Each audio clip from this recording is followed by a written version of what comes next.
Welcome to Homeward Bound, a podcast about how we find our bearings when we turn aside from the big path, the one that was meant to lead to the future, and go looking for the small path, the web of branching paths that takes us back into relation with each other, with this living earth and all those with whom we share it. I'm Dougal Hine, co-founder of Dark Mountain and a school called Home. And in this episode, I'm talking with the inventor, Jay Cousins, a conversation that came about because he's taken the 4 tasks for an age of endings from the closing pages of my book, At Work in the Ruins, and run with it, building from that unfinished list to create what we realize in the course of this conversation are 5 questions for an age of beginnings. If you're enjoying these conversations, please share them with others who you think will do so. And if you'd like to support my work, then you can become a paid subscriber to my Substack, Writing Home, which you'll find at dougal.substack.com. Thank you for listening. Jay Cousins, hello, welcome to Homeward Bound, my friend. How are you doing? Very good, thank you, Dougal. I really appreciate the opportunity. I'm really excited to be having this conversation. It's always a pleasure to share ideas with you and explore what comes out of the meeting of minds and words and so on. Well, it's a pleasure to pick up this conversation. It's been going for a very long time because we crossed paths back in the day when we were both Sheffield people once upon a time. Yeah. So that really dates this conversation because it's a long time since I lived in Sheffield. But for those who haven't met your work yet, how can I name you? You are an inventor. You are perhaps a recovering entrepreneur. Carrier of questions was a phrase you used to me recently, which I like a lot. I think of you as a bit of a trickster as well. And you said to me, apropos of hospicing modernity, which has been this phrase on the lips of many people in the conversations that we're part of, whenever Vanessa, who wrote the book, Hospicing Modernity, talks about it, she always says hospicing modernity and assisting with the birth of something new, as yet unknown, possibly, but not necessarily wiser. And I see you very much as somebody whose focus is on the assisting with the birth of that new and as yet unknown. That seems to me like where your calling is. Do you recognize yourself in that description, Jay?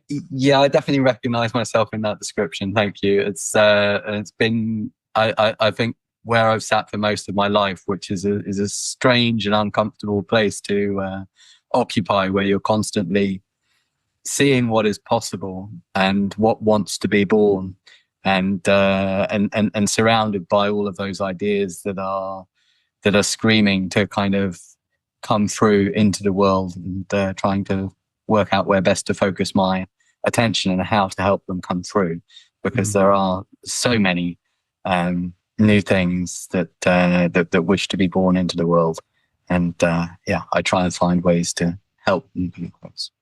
Well, before we dive further into what's holding your attention at the moment, I'll ask you the traditional opening question around here. Jay, tell us a bit about where you call home.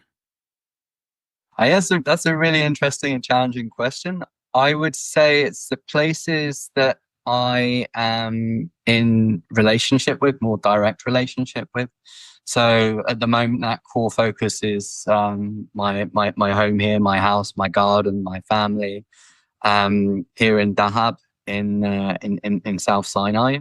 But I'm very much in a space of finding where those roots can be and where those connections can be, because it's a very different environment from where I grew up.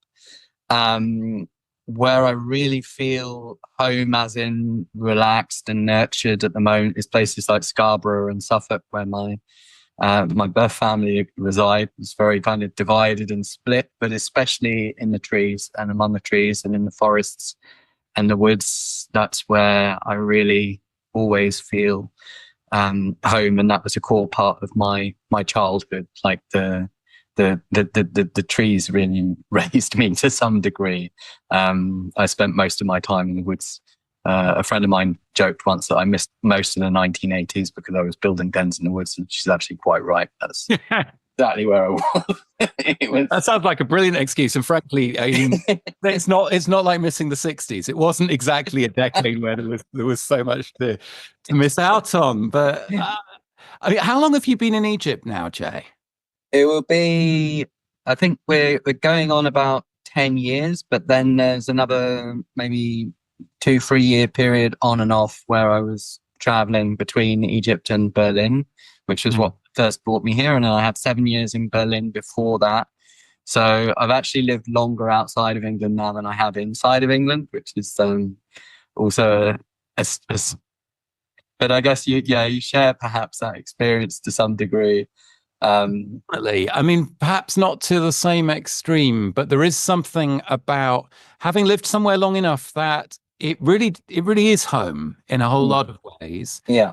And it's, it's not the place where you have that kind of deep in the guts relationship to land and species and the angle of the sun and the form that the trees grow into. I mean, we live right up at the northern limit of where oak trees grow. There's a river about 15 miles north of here, and there's a Swedish proverb which says, you don't get earls or oaks, or I can never remember what the third thing is, north of the Dal Elven. So, the oak tree to me is a very, very resonant English tree, but oak trees here don't look like oak trees in England, because when you're this far at the limit of a species, it shows up differently, even though it's the same creature, the same underlying form. And so, I mean, more extreme, going from sort of England to Sinai, but there is a doubleness, isn't there, at being in a kind of a place that you've been in long enough to really build a deep relationship with, but that's also where no one will ever mistake you as coming from there. Yeah. No, that's there's definitely not going to be any confusion. I will always be rather annoyingly the Hoega, or the foreigner to anybody that doesn't know me well, and much as they like to say here, there's like an often Egyptian greeting, like you are already Egyptian, but it's usually a phrase that they use to sell you more stuff. Well, listen, the immediate prompt to us getting together and recording this conversation here in these last weeks of 2024 is that you wrote to me earlier this autumn with some thoughts that were kind of picking up and running with something from the end of At Work in the Ruins. And I've spent the last 2 years kind of taking that book out into the world.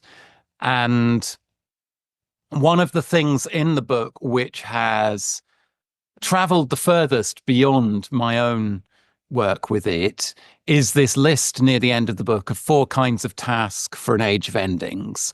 And for anyone who's watching or listening to this who's not familiar with that part of the book, I can just summarize it very briefly. And the first kind of task, if your discernment is that you're living in the ending of the world you were born into, the first kind of task is a work of salvage, saving the good things that we have a chance of bringing with us from systems and structures that are coming to an end.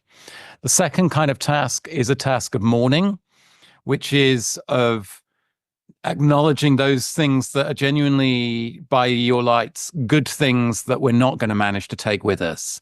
And the work of mourning includes, as I put it, the telling the stories, the singing the songs, because those stories do get to come with us and might turn out to be seeds in worlds that we can't imagine yet. The third kind of task is a task of discernment, of noticing the things that were never as good as we told each other they were, about the ways that we've been doing things around here lately in places like Sweden or England, or the places that got to position themselves as the centers of agency and of the story of progress and the modern world, and the chance that we're being given to leave behind or disentangle ourselves from or compost some of those things that we told ourselves were our best achievements, but were never actually as good as we told each other they were. The fourth kind of task is, I sometimes talk about it as picking up the dropped threads, noticing the bits from earlier in the story, the things that have been marked as old-fashioned, obsolete, or inefficient that might turn out to make all the difference as we travel onwards and try and make lives worth living together, and the chance to weave those back in.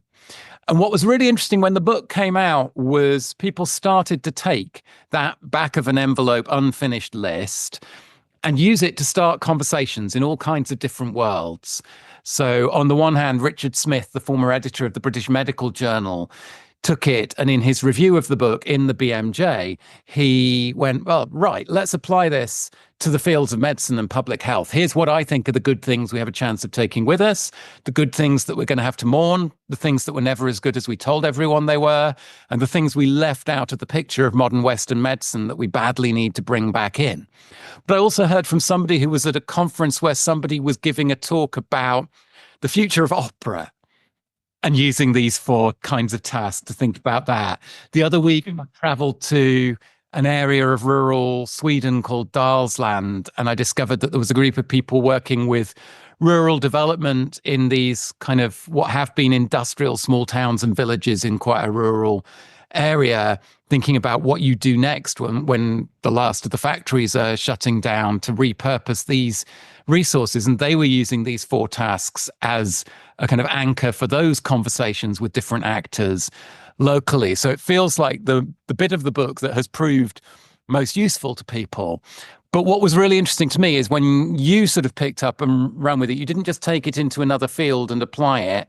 You came back with, okay, here are four more questions that we might want to ask, following on from the list that I'd offered in the book. So I don't know how you want to do this, but I just want to invite you to bring forward what bells were ringing for you when you were reading that part of the book and sitting with it, and then talk us into how you want to add to the invitation that was there in what I wrote. Yeah, no, I think it's they're really generative questions. I think the question, because I'm coming at things from a midwifing alternative, I also think that one of the reasons probably these questions carried the most resonance is that they move people into a space where they can do something and they can take action. And they can actually begin the process themselves of kind of composting the reality around them and considering what comes next. But also, I guess the coming from a space of midwifing the alternative, I just looked at what I'm doing, and I was originally kind of saying I just wanted to look at how I can weave what my work is, and the questions I'm already carrying into your own, and explore what that might generate and where that might go. And then from that, I just, as it pretty much came out as I was writing to you, to be honest. So it was just like this moment where, yeah, something wants to be born, and that was the moment for them to come out. But I'll try and weave them in if I can remember exactly where they derived. But yeah, I think salvage is this: what should we use before we lose? So to observe the fact that we're in a space where, yes, there's some things that we want to rescue, but there's also some things. It's kind of this maybe crossover between mourning and salvage. That there are some things that we're not going to be able to salvage, that we're going to have to let go of, but we are not yet at the point where they are dead. So it's maybe like also, sitting with a grandparent when you know that they're on the way out. What is it that you want to learn from them before they go? But also, we still exist in a position where all of these global supply chains still exist. We still have the internet. We still have the ability to get things produced on mass in in China or in some other parts of the world where the industrial architecture hasn't been and infrastructure hasn't been completely decimated. But we still exist in that space. So what is it that we want to use that we could carry forward, that we could bring forward using that infrastructure? And so I don't know whether you want me to kind of cover the questions or give examples as I'm going, what makes more sense. Well, let's chew on them as we go through. So that's the first one, is this use before we, what should we be using before we lose it? And it echoes or rhymes for me with this idea of scaffolding that I've been talking about for a few years, which came out of a conversation with William Wardlaw Rogers right at the start of the pandemic.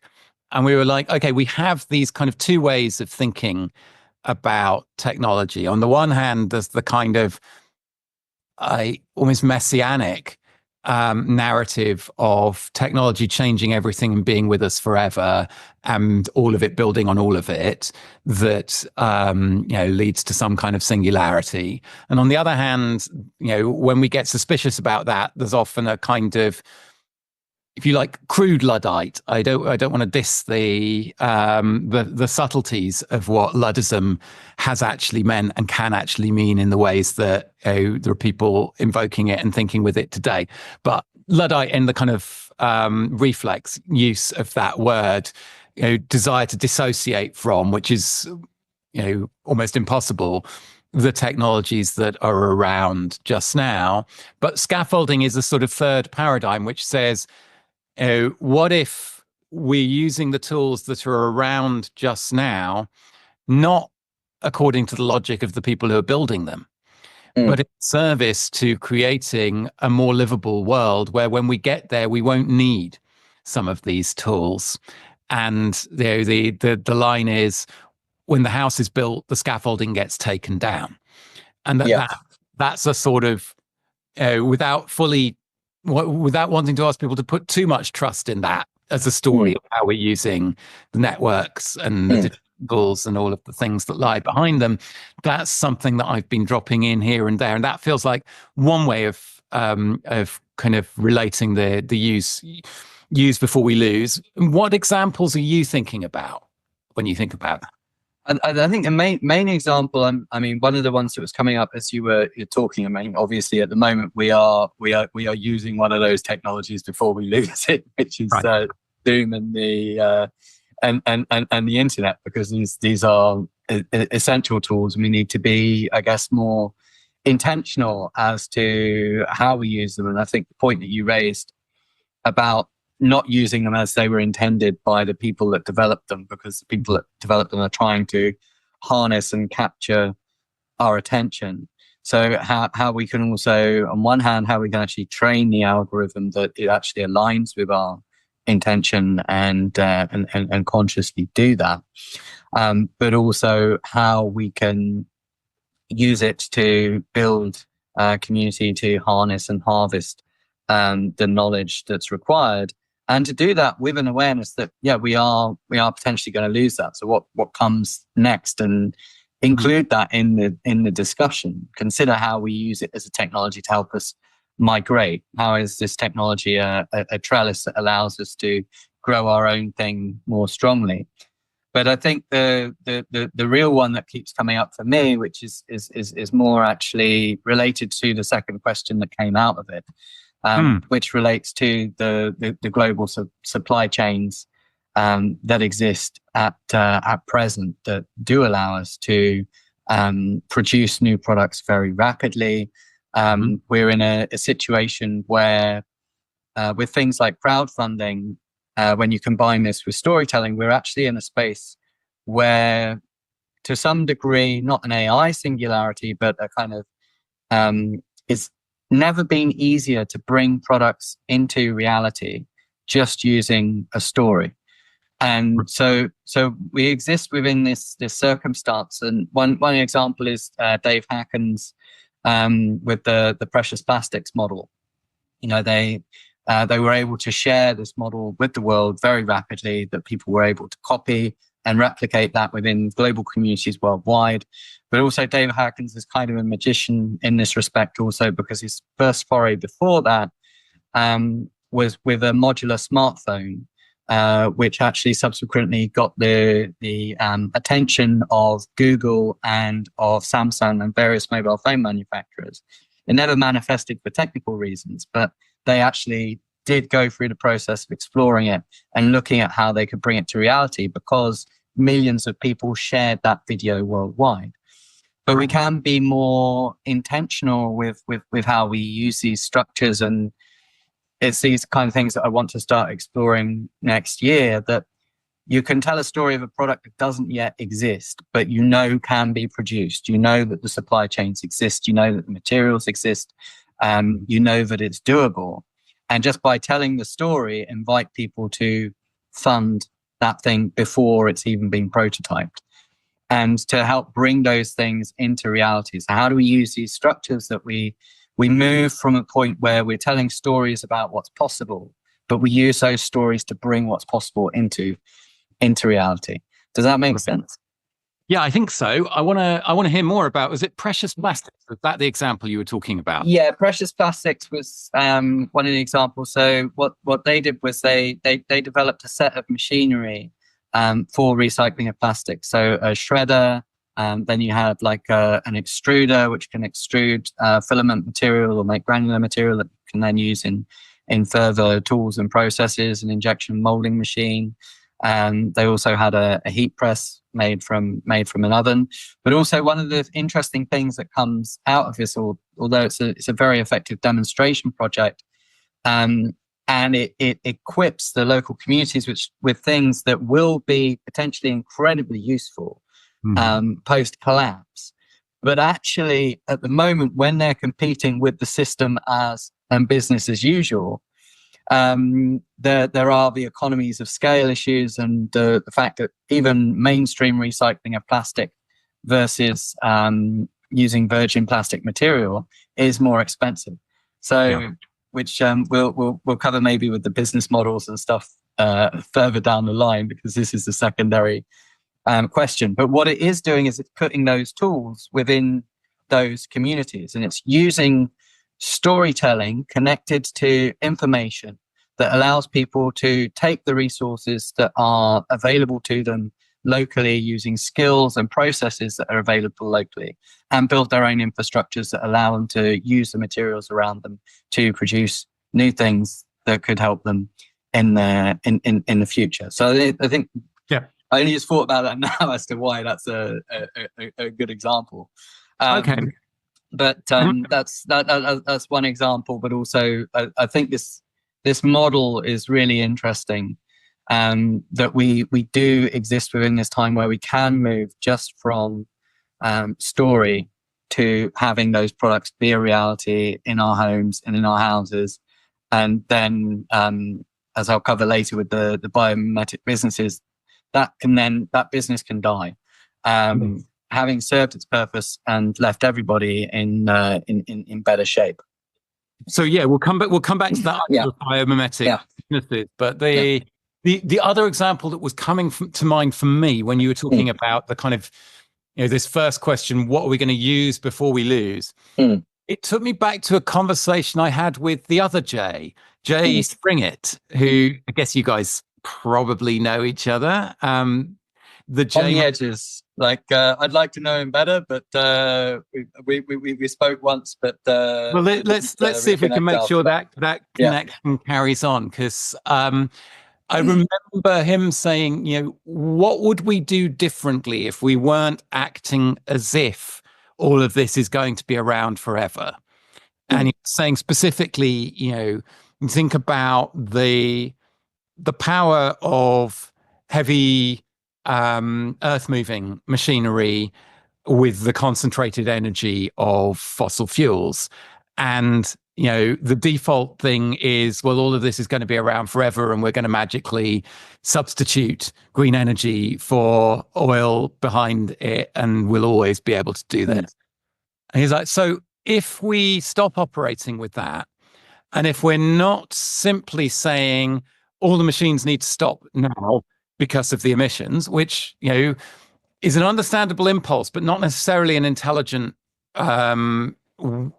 way of moving forward. He said, well, if we assumed that all of this was going away in the not too distant future, then maybe we would be using those machines to do some of the terraforming for permaculture that is creating things that generations are going to be able to make good use of, that are going to be really hard to do in the world that we anticipate finding ourselves in, but that happen to be like scarily easy to do right now. But that will be a different set of priorities, a different way of using the same resources and machines to what we're mostly using them for at the moment. Yeah, and I think that's a really good additional example. I think it also highlights a problem with how we think about these things, which is one of rejection. So it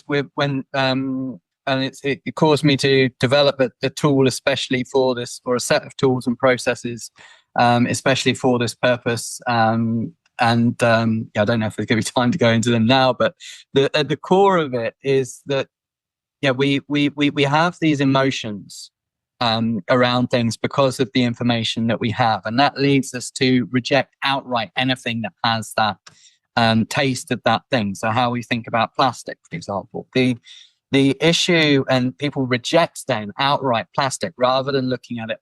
Okay, this thing it exists.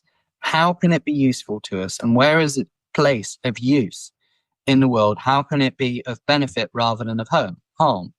Because plastic in its production, actually the environmental impact is minimal when you compare it with something like paper.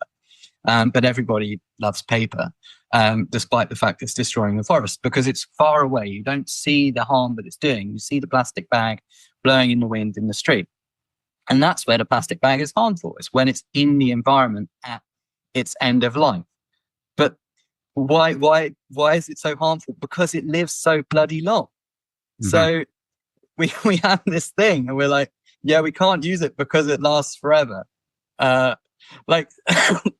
that's a benefit, right? If it's in use and it remains in use for hundreds or thousands of years, that's a benefit. If it was designed as a part of the product, which is a part of an infrastructure which is intended to be used forever, then if its environmental harm in its production just disappears. It's a minimum harm for an infinite win, because it's constantly in a loop. The terrible fit is a material whose virtue is that it lasts an incredibly long time. Yeah. The use that is use once and dispose. Exactly. That's what you're saying. Mm-hmm. Exactly. So it's where things are in the system, but the same to tie it back to the tools thing that you were giving. Again, like, these things exist. They can be put to incredible use and incredible benefit, and then afterwards we can kill them, or turn them into something else that can be of use again. But to not reject the thing outright, to instead look at how we maximize the win, how we and this is, I will try and articulate this now because I think it's the time, but I call this the ethical kind of compass. Mm-hmm. That at the moment, the line that we're following is we take things that are of benefit to the environment and to society, and we extract them to produce something that's short-lived, and then at its end of life, it is harmful to the environment and the ecosystem. But what we could instead be doing is taking that which is harmful, and or even if we're just taking something which is just we're taking a little bit of resource and we're renewing it. And then we can use that to produce things which last for a very long period of time and become infrastructures that generate infinite wins and infinite benefits, and create habitats and various other things. So one angle is like the path towards desertification and desertification by default, which is the path that we're on at the moment. But the virtuous path is in the other direction. How do we take these wastes and these harms and use them to produce things which are lasting and providing utility for us and the earth as a whole, ongoing. And this is not a technical issue. This is a design issue, and it's a systemic issue, and it's an incentives issue, but it's not a technical. So I think people are going to be starting to get a flavour of the way that you think and the way you picked up in your mind, Jay.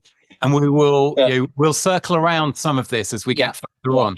But so we've covered the first of your four questions, which is what we're going to use before we lose it. What's number two?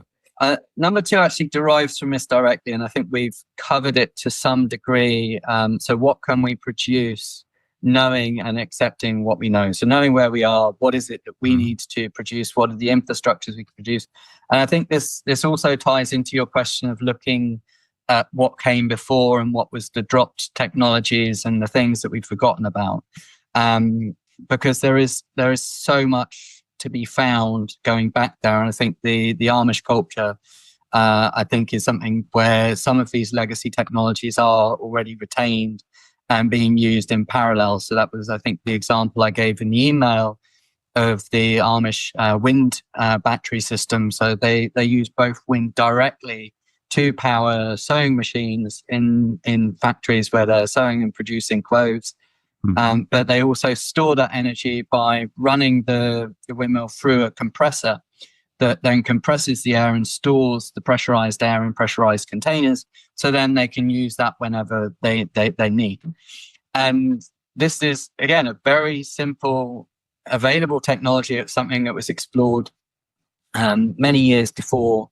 Low Tech magazine is also a great source of a lot of these things. But there's no reason we couldn't produce more of those systems so everybody can have, or local communities can have, their own discrete kinetic energy storage systems, and use that kinetic energy directly to power devices, but also store it when they're not running those devices.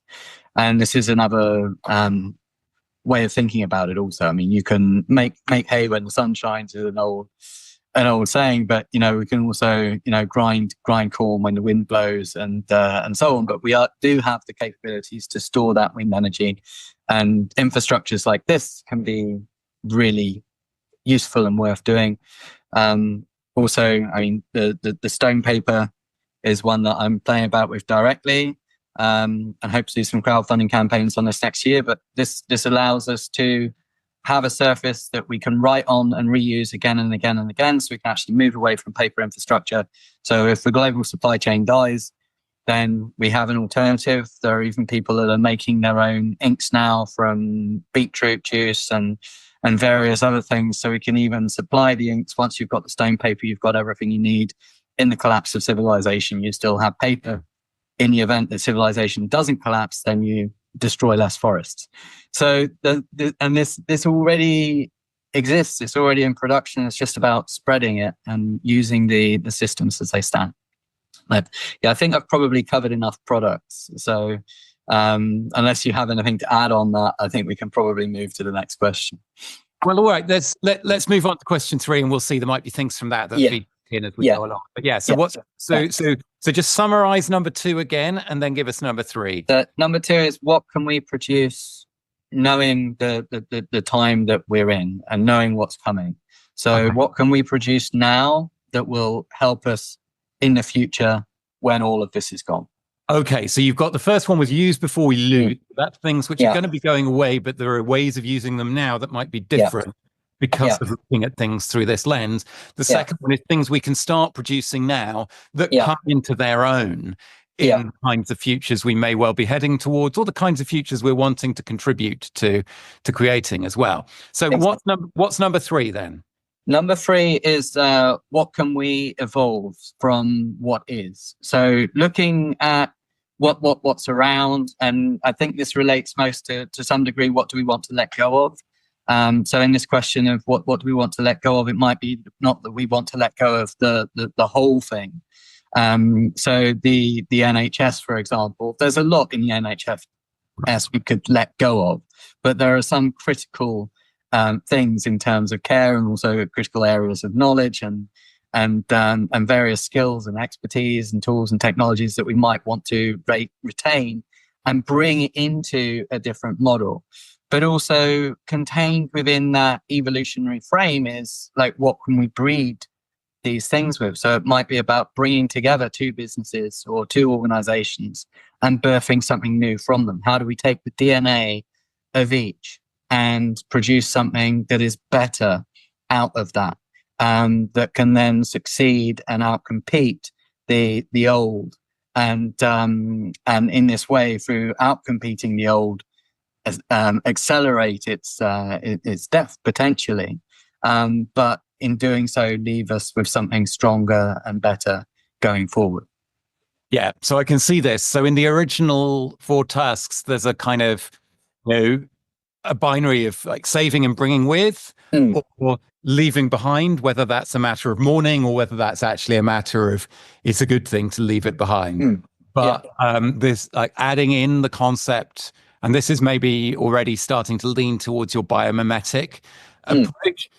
Adding in the concept of evolving, of things that are kind of recognizably descended from things that we leave behind, but also changed, adapted, hybridized. So any concrete examples you want to throw in there to flesh out that one?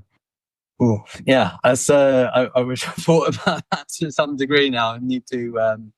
I might need to digest that myself as to anything I can find that already exists. Right. I mean, it's a clear enough sort of, it's a clear enough statement that we can just actually put it out there as an invitation to others to find either existing examples or let it be a source of inspiration for coming up with new ones. But I think that addition and that distinction, that the way that I originally framed it has this kind of binary of taking with or leaving behind, but there are other moves, other options that can be on the table.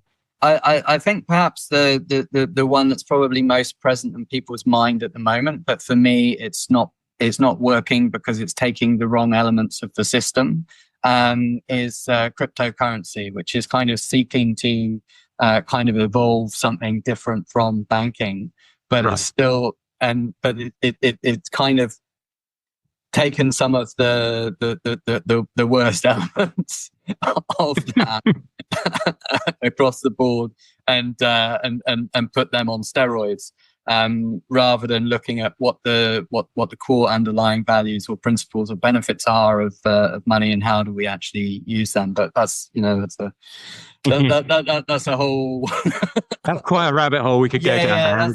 That's a hell of a rabbit hole to go into.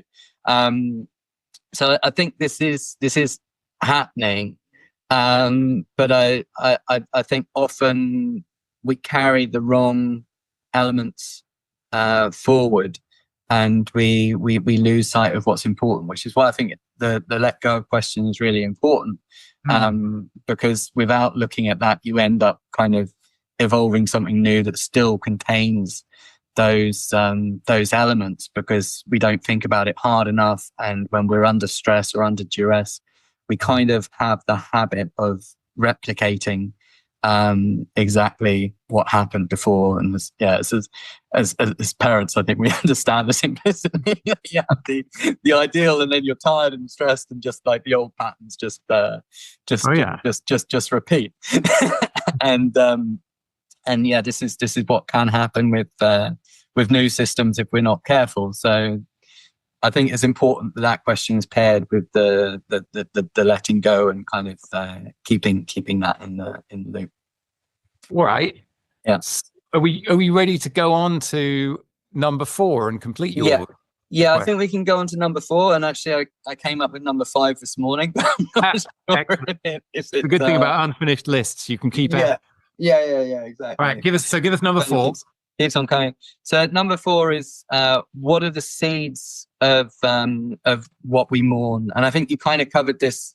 So it sounded when you were talking about it like you were also containing that. But if we wanted to grow the thing that we're letting go of, and I think also connects to the evolve question, like what is the like the core of that we can extract and that we can share, and how do we consciously kind of weave that into the stories that we tell, that people would be able to replicate them or begin that journey of learning again, in order to build those things from scratch in a new context. And I think the seed metaphor is really useful in that respect, because it has defined the roots and the nutrients within the community. Perhaps, also connecting to the mycelium of the community, and reading the landscape and extract the resource in order to be able to grow anew. But what does that DNA look like? And I don't perhaps have an example of that one either.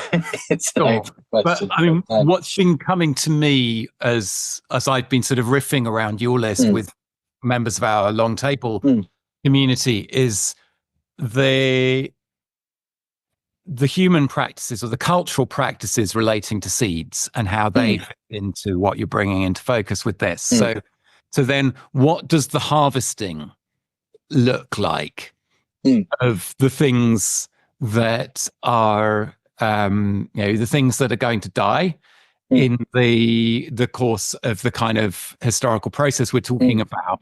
What do the processes of harvesting look like? Or what do the processes of gleaning look like?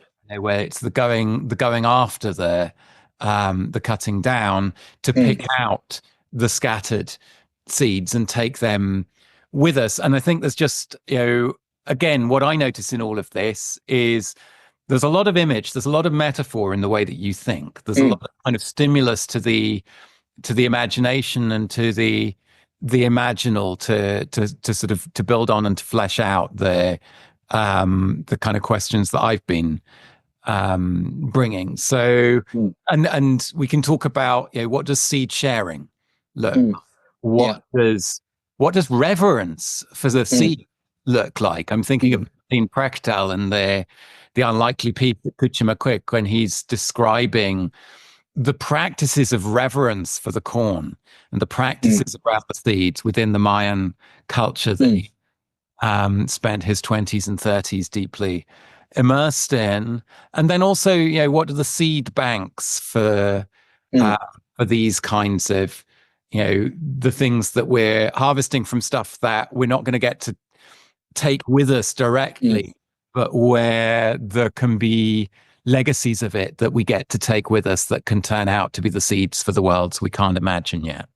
Yeah, I think and this is always why the metaphors are so fascinating and useful. Like, just as you were talking, a couple of others came up, which is also like, what is the context in which the seed bears fruit? So some seeds grow after a fire, for example, or some seeds grow after a rain or the frost has passed.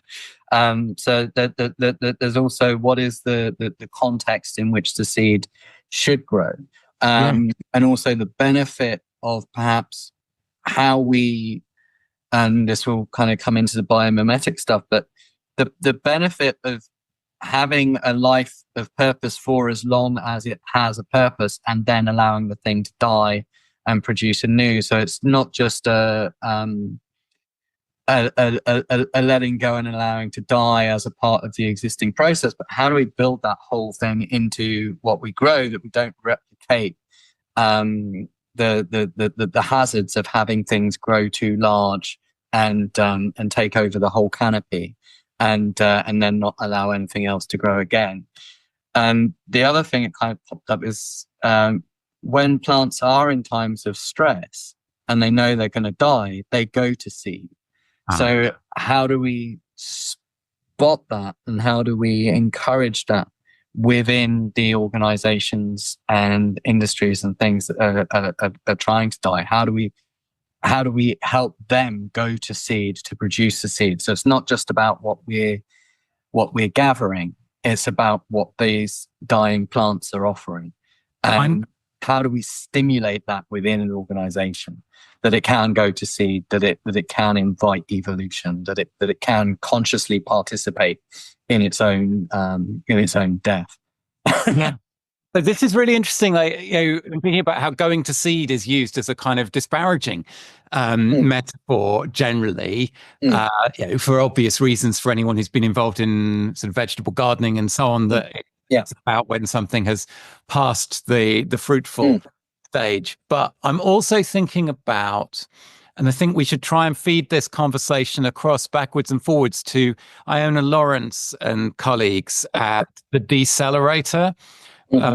Ed and I were talking about deceleration on the recent episode of the Great Humbling, and I had the chance to meet Iona earlier this autumn, and I think, and I know that they've been kind of working with both Hospicing Modernity book and with this material from At Work in the Ruins, and so I'm kind of excited about seeing what might happen in terms of the hybridization with what's coming up for us here. Because I'm, funnily enough, I'm finding the seed metaphor particularly generative as I sit with it now. And I'm remembering all kinds of stories. I'm remembering, on the one hand, visiting the End of the World Garden in Cornwall and hearing the story from the folks there about what happened when they started, mowing by hand with scythes, this old meadowland. And you get it may even be called the seed bank. There's a phenomenon where you have seeds that have been lying dormant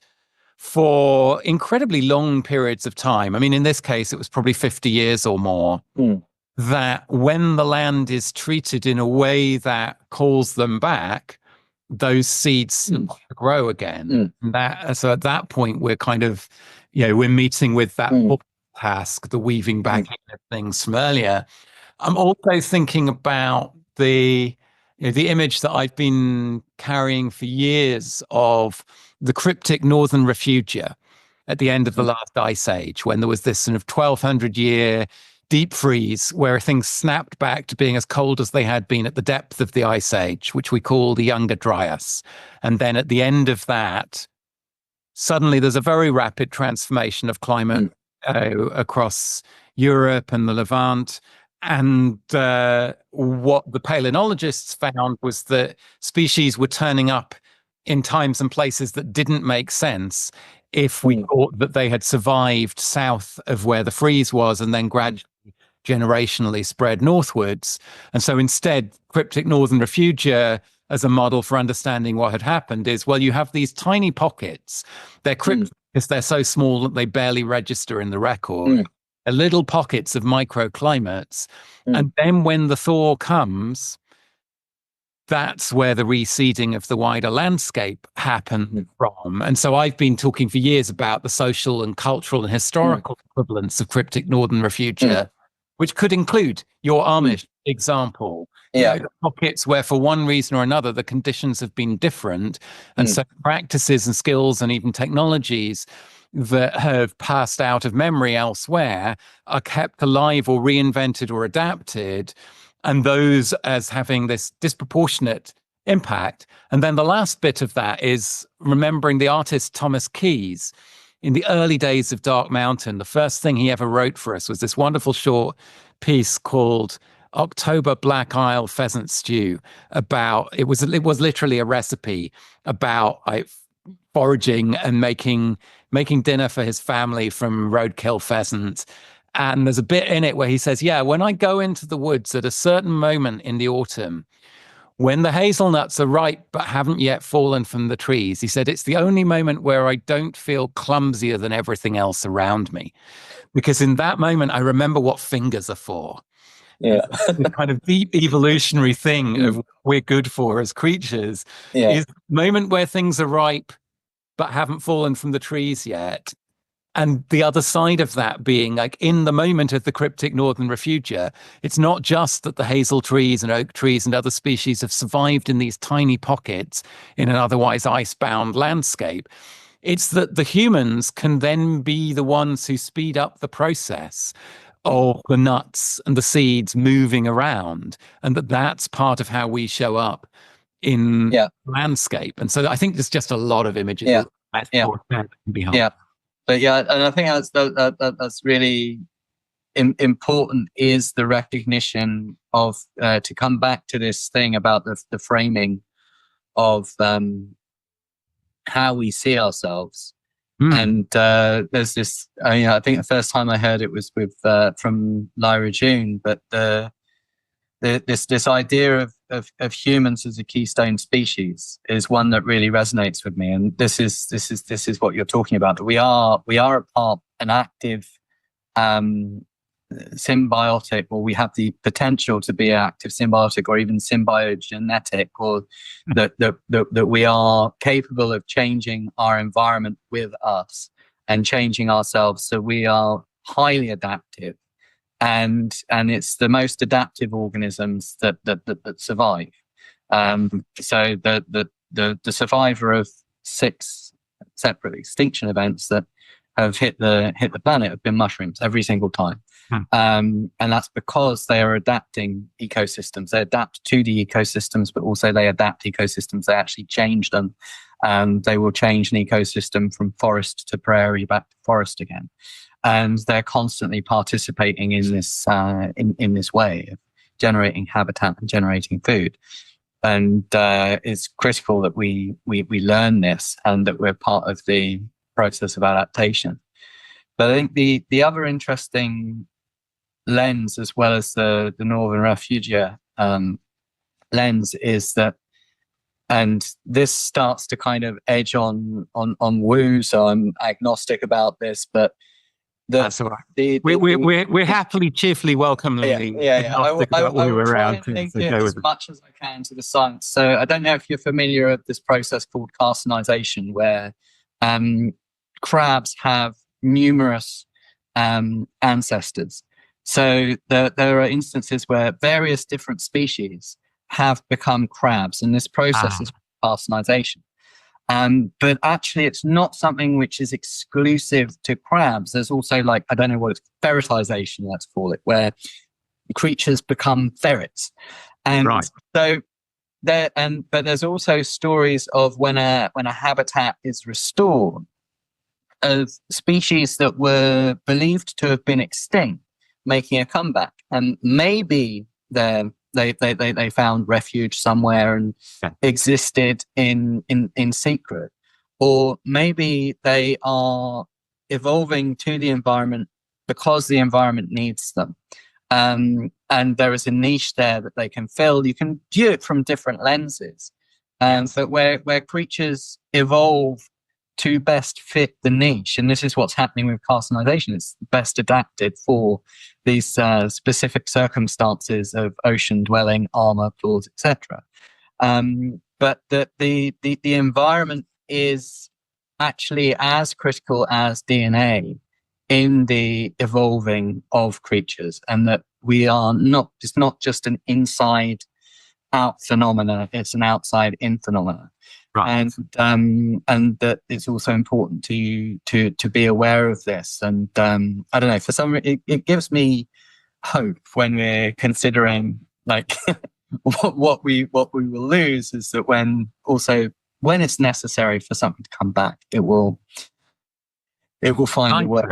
So the kind of world we're in is a kind of world that calls into being creatures of certain kinds, and that that side of it is missing from the way that we're used to imagining it, but is brought into view by an example like carcinization. Thank you for that. So you said that your list is expanding. You might have a 5th question. Yes. So I wrote this down this morning. I think it kind of perhaps connects to the seed question. But it's, what do we need to learn and teach future generations? So this might just be like an extension of the seed question, but I think it warrants attention. So what is it that we want to ensure that the future generation learns? And obviously as a parent, this is something which is always kind of coming up, but also just looking around at everything that we have already let go of, or that we don't know. I'm always in this constant space of trying to teach myself various forgotten skills that were not passed down to me for whatever reason, and finding, kind of conjuring elders from the from the mists in their absence or from myself in order to learn and teach what is needed. Yeah, and as you were speaking about that, I was thinking earlier on as well, when you were talking about the stone paper and people making their own inks, I was thinking of the work that Caroline Ross, who's a good friend of the school, does as a both artist and maker of paints and inks and teacher of and sharer of the knowledge. Her books are very generous and generative in the way that they bring together and celebrate the work of others who are also part of this project of relearning these skills, reinventing, inventing anew. And I feel like there's a real, there's a kind of axis of continuity between the work that Caro is doing and the way that you're thinking and speaking and approaching. And part of that is that they have in common. I said this to Caro in the conversation about taking beauty seriously that we recorded and released earlier in the year. There is a common thread of it being very hard to stay bleak in the presence of these ways of asking questions and these ways of showing up to the predicament, to the trouble that we undoubtedly find ourselves in around somebody who's asking these kinds of questions. And I feel that talking to you as well, Jay. That's good to know. I try and find the sunshine as much as I can. Before we wrap this up, there's something that we've touched on already in person that I think is kind of integral to your way of thinking, which is the biomimetic. And I mean, I've encountered this over the years. You encounter it especially in agriculture, not in agriculture, in architecture. For example, the biomimetic, trying to build things in ways that learn from nature. But I think that you've kind of taken that and run with it, not least to thinking about the organizations or organisms or whatever they are through which humans come together with each other and with other, others with whom we share the world to make things happen, including those kinds of organizations that we tend to think of as businesses. And I wondered if you could just bring us a bit of an intro to your thinking about the relevance of the biomimetic to that as a way of landing this conversation. Yeah, no, I'd be happy to, and I welcome the opportunity. I think I can't remember how I first. Well, I think I first started on this because of my original company, Oricaso, where I was developing fold flat cups and bowls and plates, and I was reluctant to participate in a culture of planned obsolescence. So, and also I could have made myself exposed to litigation because if you're developing origami cups in plastic and then there's a point of failure, then you're dealing with boiling water and liquid and so on. So I wanted to make sure that they lasted forever and that they remained safe. But that was ultimately the cause of my business failure, was that I wasn't able to engage in that, which brought about a lot of reflection. But eventually I came to this conclusion that what we need to be doing is actually doing the opposite of what we're doing at the moment. So rather than designing or creating businesses which are designed to last forever, and in order to facilitate that, creating products which are designed to fail, and then getting into this incentive loop where we're actually making products increasingly shit. I think Dr. O calls this inshitification, which is a great term, but making them have shorter and shorter and shorter lifespans in order that the business can continue to grow apace and expand like a cancer. Instead, we should be creating businesses which are intended to die, and then producing products that are less products or commodities and more like infrastructures, things that are designed to last forever and provide service ongoing. And that was my initial insight. I gave a TEDx talk about this, I think about 10, 15 years ago now. And it's a question I've kind of kept with me, and it's been an ongoing thing. But more recently, I've begun to kind of dive into it more deeply. But that build things to die, I think, is one of the most critical things that we should be doing. So I think it deserves attention, and we should also be looking at that in terms of our legal systems, our organizations. Everything that we do should have a built-in lifespan. It shouldn't be assumed to last forever, which is kind of counter to what I'm then saying about infrastructures and things that are built to last. But especially with respect to the social side, we need to explore from this perspective that things should evolve on a generational basis. Like the new generation is different from us. It will require new systems, and therefore we should design the systems to evolve. And death is a critical part of that evolution. But then to come to how this relates to additional business models, I then started to explore, because I've become, as you probably picked up from the conversation, I've become fascinated with metaphors as a whole. And I've been looking a lot into mushrooms and mycelium and what we can learn from different organisms. And as I started to explore it, I realized there's also a lot we can learn from existing organisms in terms of how we create businesses. So I think biomimetic business models frame, there are some core examples I've found, but I invite people also to consider what others might be. So one model is the bear model, which is a model where you hibernate for a part of the year. So you produce products in response to demand, or service in response to demand, and then you shut the business down for the rest of the year. And this actually makes sense for actually a lot of businesses. The outdoor industry that I was in was always, most of the money is made in winter jackets and coats and various things. And then for the rest of the year, like they're struggling to get by. You look at when most businesses actually break even, it's around the Christmas period, for good or for ill. But there is a period of productivity, and then the business goes to sleep for the rest of the year, freeing up the labor, freeing up the people within that to either participate in other businesses, services, etc.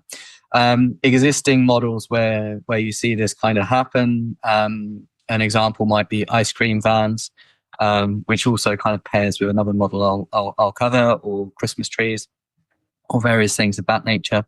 But it's highly possible that we can design a lot of businesses more intelligently, that we focus our energy on the production for a period of time. And you find this in nature as a whole with nearly everything. There's a period of recuperation and regeneration, and then of the provision and the harvest. So most things operate on the scale in nature, but the bear is a useful metaphor.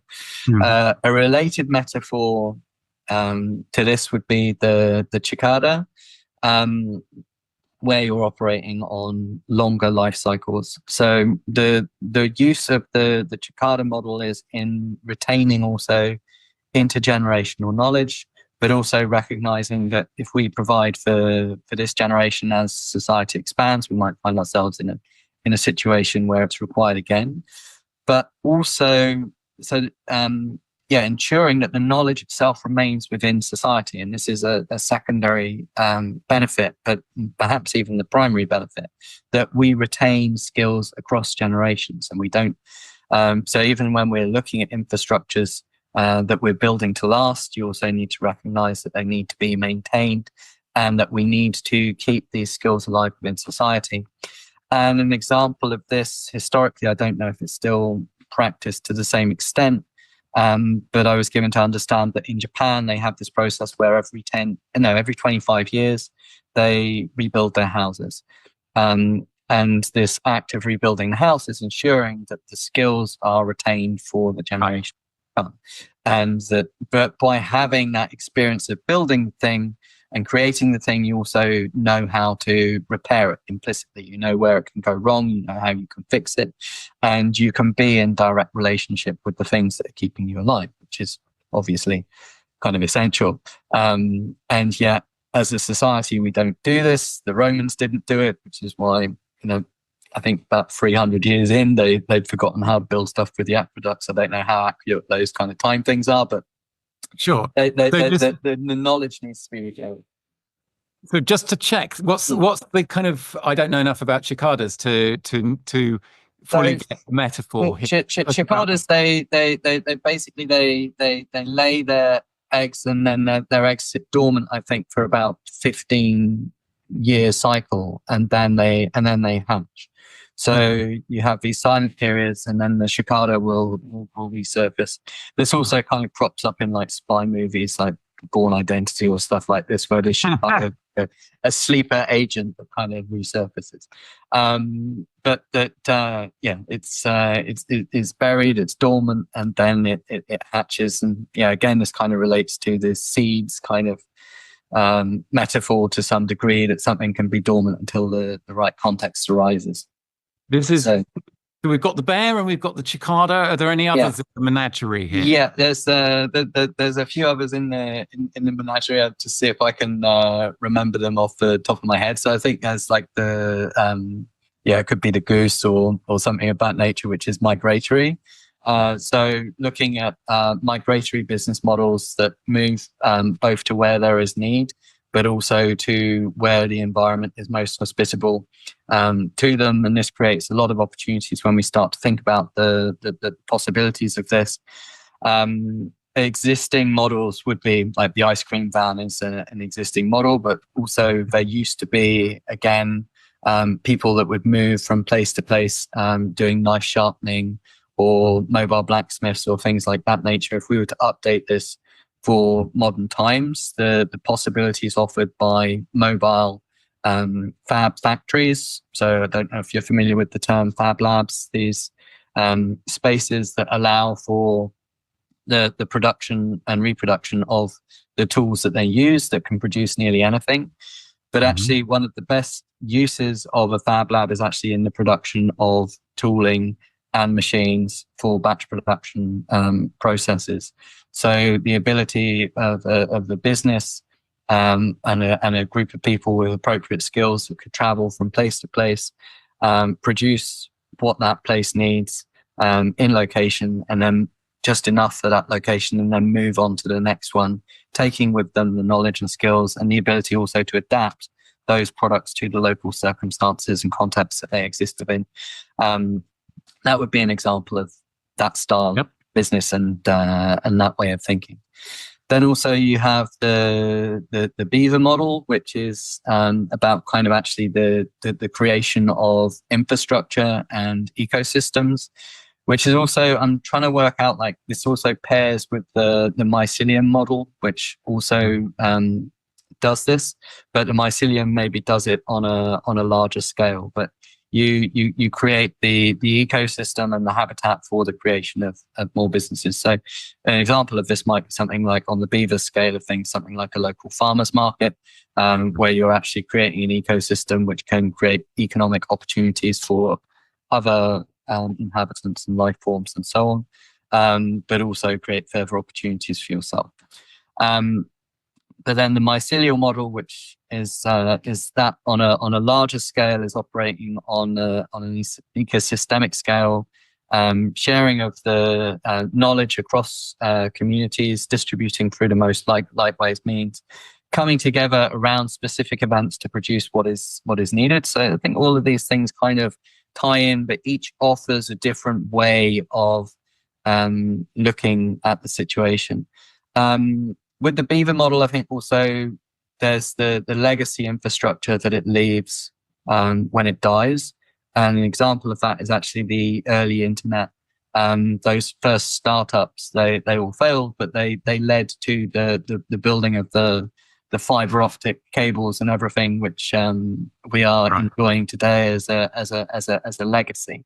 So it's also this consideration of, when you create a business, what's the legacy you want to leave when you die? What's the infrastructure that you leave in your stead and in place as you go? And then the mycelium is kind of connecting different businesses across the network in order to produce more fruit, also to allow for exchange of knowledge and ideas across the substrate. You've also got the bearing of fruit in response to specific events. I think things like my original interest when I first started writing about mycelium was the observation that co-working spaces and maker spaces and maker labs kind of happened in this process. So the most successful ones, they weren't top down. It wasn't people went, because a lot of large organizations or corporations went into co-working spaces and they were like, printer, coffee machine, tables, chairs, space. and internet. All right, let's go make a co-working space. And what they were seeing the fruit of the community. They were seeing the mushroom, but not the fungal mycelial mass underneath. And these spaces, the successful ones, the hacker spaces, the maker spaces, the co-working spaces that really succeeded, were the ones, in Beta House was an example of this, were ones that were able to organize the community first. And then from that, the main co-working space is a fruit of that that can then expand. But then the idea is very simple as a spore, which can be shared, like that core, and that can cultivate new community around the idea first. But there's a lot to be drawn from that metaphor. And I think the first one I ever created was the Mayfly business, which was a very short-lived business. Just has a very short life. It just pops up, does what it needs, and then dies again. But these things, to some degree, they're about different cycles. So Mayfly, Bear, Cicada, that's kind of the different cycles and speeds that you're operating on. Whilst then you've got but also these things, they connect to different evolutionary survival patterns that we observe.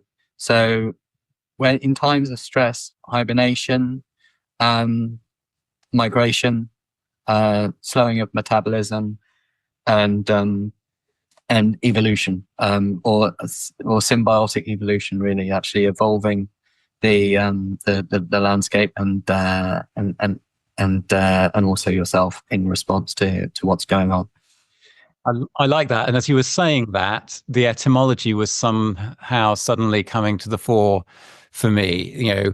So survival is the capacity to live through.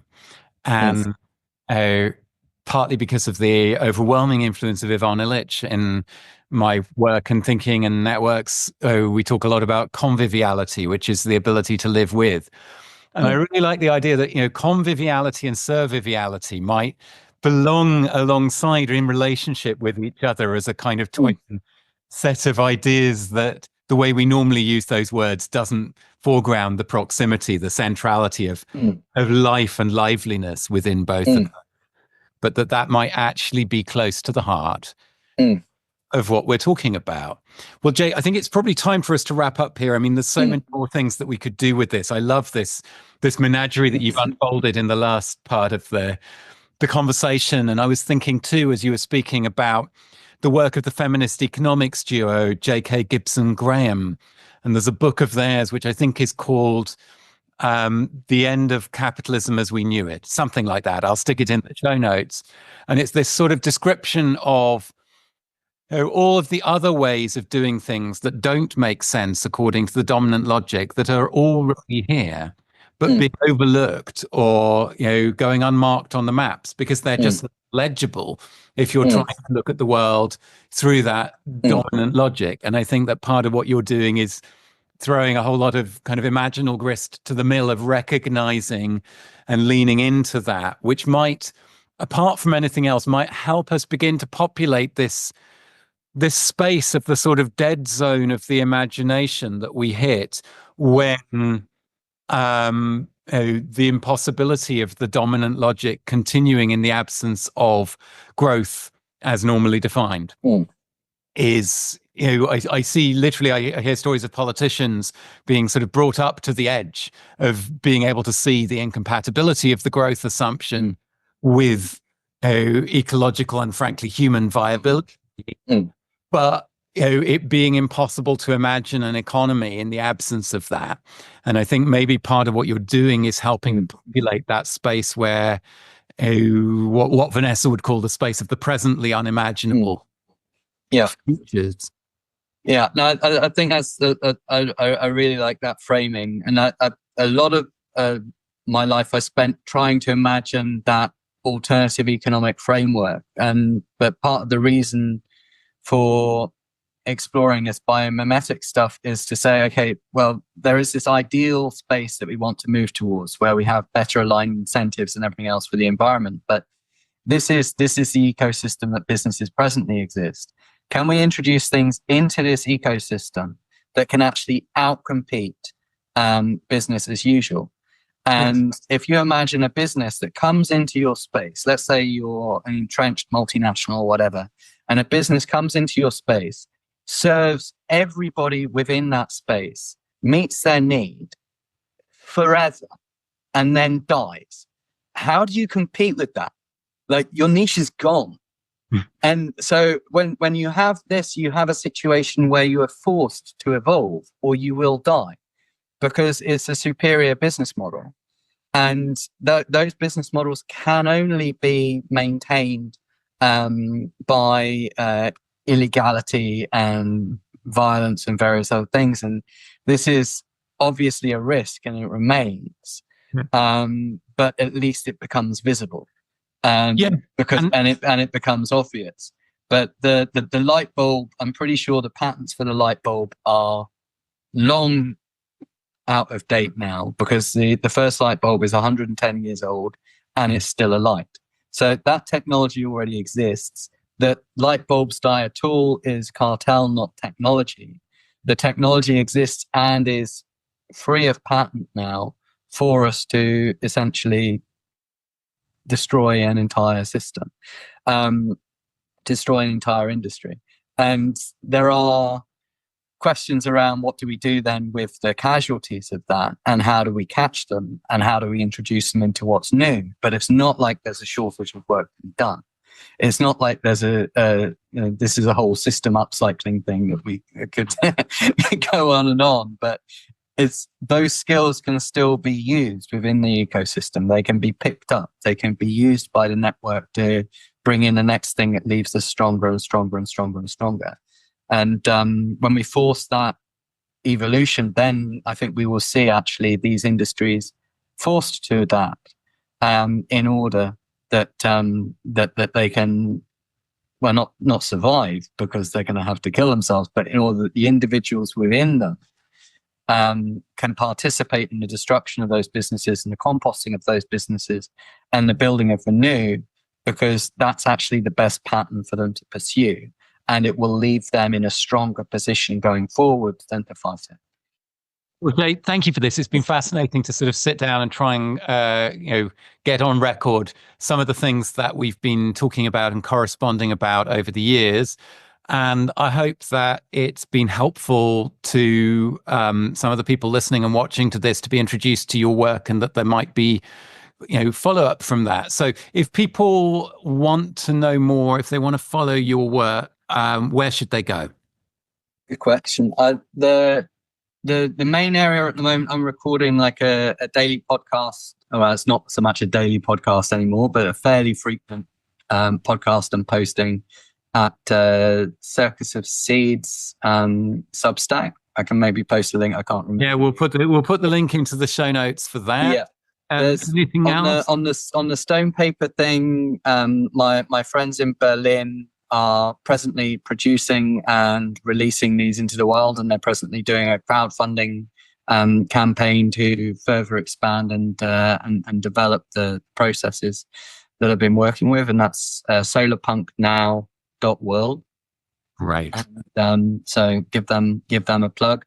And then I'm also at Jay Cousins on Twitter, and you can find me at, I think, /Jay Cousins, JAY, Cousins as in the relative but plural, on LinkedIn, which I'm starting to kind of try and update, and as a part of my wish to infiltrate businesses. So, all right. Well, good luck with the infiltration, Jay. Thank you for coming on Homeward Bound. It's been great.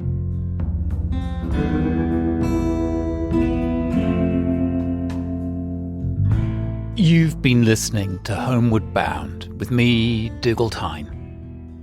There are links to Jay's work and other things we talked about in the show notes, which you'll find at homewardbound.org, along with previous episodes. Look out for an end-of-year episode of The Great Humbling with me and Ed coming in the next few days. And thanks again for your support in the course of 2024. Have a peaceful end to the year, and I hope our paths will cross again in the times ahead. Thank you for listening.